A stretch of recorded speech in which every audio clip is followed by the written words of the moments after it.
May I sit? আপনি আচ্ছা, আপনি না ব্যাংকে চাকরি করেন? তাহলে তো সময় পান কি করে? আশ্চর্য, আপনি আগে আমাকে বসতে বলেন, তারপর আমরা এসব কথা বলি। ও sorry please. Thank you. Thank you কেন? প্রথমত আপনি এখানে এসেছেন, আর দ্বিতীয়ত বসতে বলেছেন তাই।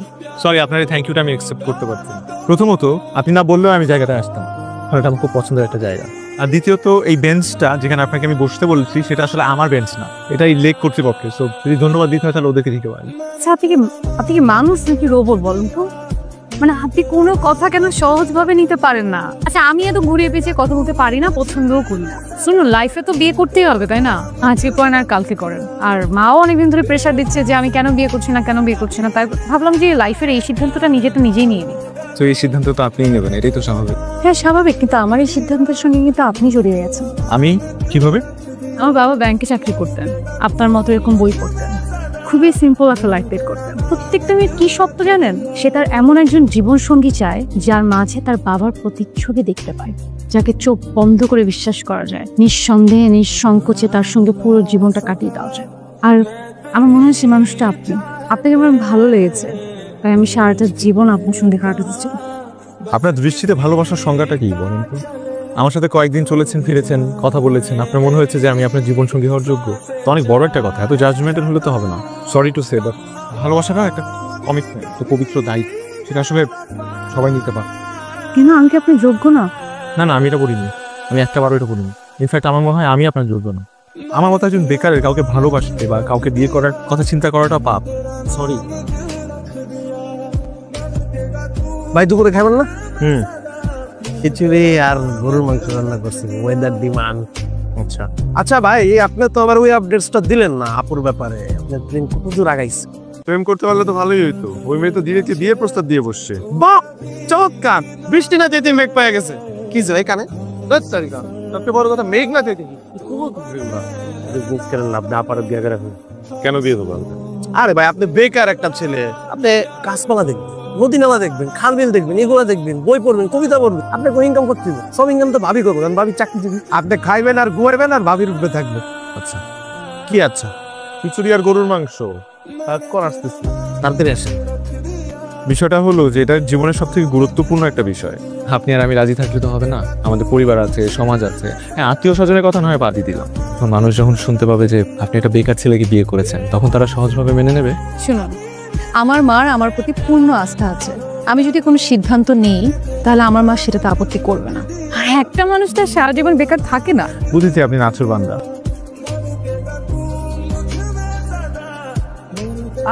So we are newly married couple. চলো তবে আকাশ হই, মেঘের সাথে লুকোচুরি খেলি। চলো তবে সমুদ্র হই, ঢেউে ঢেউে কথা বলি। চলো তবে বর্ণ হই, শব্দ দিয়ে কবিতা লিখব। চলো তবে ভোর হই, দিনের আলোয় মিলিয়ে যাব। চলো তবে পাহাড় হই, ঝর্ণা হয়ে অশ্রু ঝরাবো। চলো তবে কুয়াশা হই, শিশির হয়ে আসছে। তোমরা কেন, ভালো লেগেছে তো। চলো তবে সংসার করি, অনেকগুলো বাচ্চা নিয়ে একটা দল গত করি। Good morning. Good morning. তুমি এত সকালে এখানে? হ্যাঁ, আমি এত সকালে আসতেই তো পারি, কারণ এটা আমারও বাসা না। তুই একটা ফোন দিয়ে আসছে? কেন ফোন দিতে হবে কেন? আচ্ছা দেখো, এগুলা হচ্ছে তোমার। এত কিছু? এগুলো তো আমার আছে। কিন্তু সব পূর্ণ হয়ে গেছে। এখন থেকে সবকিছু নতুন ব্যবহার করবে। ভাবি, আমার জন্য কি আনেন নাই? তোমার জন্য আছে, দাঁড়াও, এই নাও তোমার পাওয়ার ব্যাংক। থ্যাংক ইউ ভাই। আচ্ছা শোনো, নেক্সট ফ্রাইডেতে তোমরা কেউ কোনো রান্না করবে না, আমি তোমাদের জন্য নিজ হাতে রান্না করে নিয়ে আসবো। থ্যাংক ইউ, মানে এগুলোর জন্য থ্যাংক ইউ। আচ্ছা, আমার অফিসে দেরি যাচ্ছে, আমি এখন উঠি। এই সাবধানে যান। আসলে আমার প্রতিটা দিন খুব সুন্দর যাচ্ছিল। আমাদের বিয়ের পর প্রত্যেকটা দিন, প্রত্যেকটা মুহূর্ত। আমি কবিতা পড়তাম, ও কবিতা শুনতো, বিনিময়ে আমাকে ভালোবাসতো, অফিস করতো, আমার সাথে দেখা করতে, সকালবেলা বাসায় এসে আমার জন্য চা বানিয়ে দিত।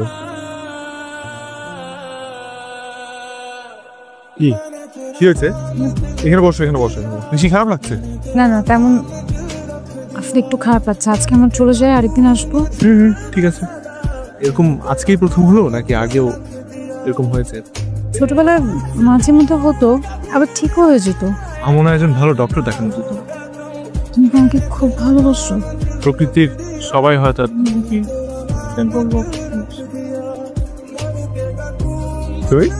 অন্য কাউকে আশা করছিলে? তুমি উপর হা করে তাকিয়ে আছো কেন?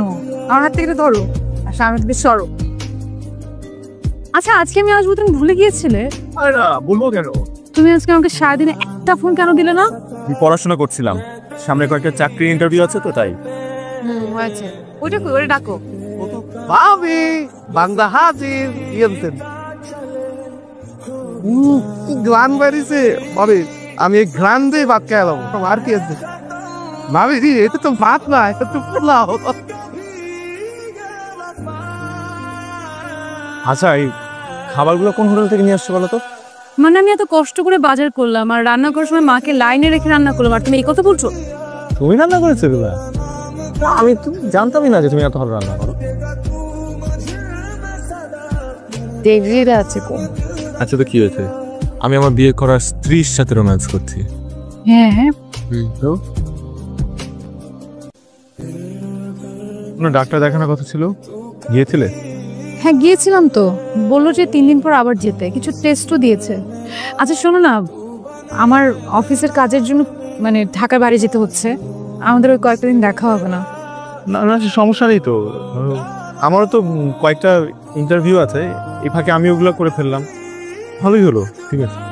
আচ্ছা শোনো না, ঢাকায় ব্যাক করার পরে আমরা দুজনে রাজশাহী যাবো, তোমার সঙ্গে কতদিন দেখা হবে না, ঠিক চিন্তা করেই কেমন জানি লাগছে।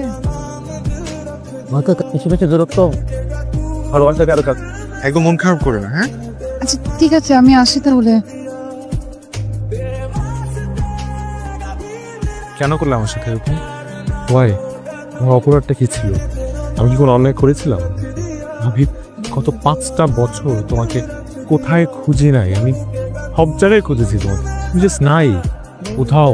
আর এত বছর পর আমি আজকে জানতে পারলাম যে ভালো আছো, ইউ আর ম্যারিড, তোমার ছেলেও আছে।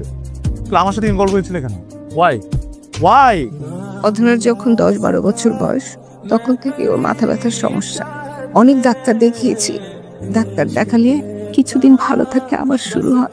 এর মধ্যে অনেকদিন প্রায় ভালো ছিল, তারপর ঢাকায় চাকরি হলো, ও ঢাকা চলে গেল। ঢাকায় অফিসের কাজে এত ব্যস্ত থাকতো যে ও আমাদের এখানে আসতে পারতো না। আমি ওকে ফোন করে বারবার জিজ্ঞেস করতাম, ওষুধ ঠিক মতো খেয়েছিস? ও বলতো, মা আমি ভালো আছি মা, তুমি আমাকে নিয়ে কোনো চিন্তা করো না। আমি ওর কোনো কাজে কখনো বাধা দিইনি। ও হলো আমার ছোট মেয়ে অপ্সরা। অধরা আর অপ্সরা 2 চমচ বোন। ও এখানকার একটা কলেজে পড়ায়। আপু প্রায় ফোনে আপনাদের সম্পর্কের কথা আমাকে বলতো যে খুব তাড়াতাড়ি আপনাকে নিয়ে এখানে আসবে, কিন্তু হঠাৎ করে একদিন দেখে আপু একা এখানে চলে আসলো। আপু খুব অসুস্থ ছিল, তারপর আপুকে আমরা ডাক্তারের কাছে নিয়ে যাই। আপু কিছু টেস্ট দিল, ধরা পড়লো যে আপুর ক্যান্সার। সাথে এটাও জানতে পারলাম যে আপু প্রেগনেন্ট। আপু আপু তুই তাহলে কি সিদ্ধান্ত নিবি একটু বল? অবশ্য আমি আগেও বলেছি, এখন আবার বলছি, আমাদের বাচ্চার ক্ষতি করে আমি কিছু করতে পারবো না। তুই এগুলো কি বলতেছিস? মাকে কি করে বুঝাবো? আমি তো মাকে বুঝাতে পারবো না, মা ওদিক থেকে নামতেছে। কিছু একটা বল, কিছু একটা কর, তুই মাকে বোঝা। এমন তো না যে অপারেশনটা করলে আমি বেঁচে যাব, আমার বেঁচে যাওয়ার নিশ্চয়তা কিন্তু নেই। কি হচ্ছে, তুই কাঁদছিস কেন? তুইও কি মার মতো করবি? শোন, আমার যদি কিছু হয়ে যায়, তুই আছিস, মা আছে, তুই তো অন্তত আমার বাচ্চাটাকে দেখে রাখবি। অবসর বল যে তুই আমার বাচ্চাটাকে দেখে রাখবি। অবসর বল তুই আমার বাচ্চাটাকে দেখে রাখবি। আমরা অনেকবার আপনার কথা জিজ্ঞেস করেছি, আপনার ইনফরমেশন জানতে চেয়েছি, কিন্তু আপু বলেনি। শুধুমাত্র আপনার ফিউচারের কথা ছিল। আপু চাচ্ছিল আপনি ভালো থাকেন। ঈশান হওয়ার ঠিক কিছুদিন পর আপু মারা যায়। ঋষাদ যখন ওকে মা বলে লাগে, কখনো বিশ্বাসই করছে। আমার অধরার সাথে শেষ দেখা হয়েছিল 9 ফেব্রুয়ারি। তখন আমার কিছু জব ইন্টারভিউ রিটেন আর ভাইবা চলছিল, এবং ও আমাকে বলেছিল যে আমরা একজন আরেকজনের সাথে দেখা করবো না, কথা বলবো না, সে কটা দিনের জন্য শুধুমাত্র। ও সে ঢাকার বাইরে চলে আসলো। যেদিন ও ঢাকায় ফেরার কথা, সেদিন থেকে আমি ওর ফোনটা অফ পাচ্ছিলাম, আমি কোনোভাবে ওর সাথে যোগাযোগ করতে পারছিলাম না। আমি সব জায়গায় ওকে খুঁজেছি, আপনাদের কারো নাম্বার তো আমার কাছে ছিল না, বাসার অ্যাড্রেসও জানতাম না। যখন ওকে পাগলের মতো খুঁজি, তখন নিজেকে এত অসহায় মনে হচ্ছিল। তো আমি অপেক্ষা করেছিলাম, জগতে অনিশ্চিত অপেক্ষার চেয়ে ভয়ঙ্কর জিনিস আর কিছু নেই। বাবা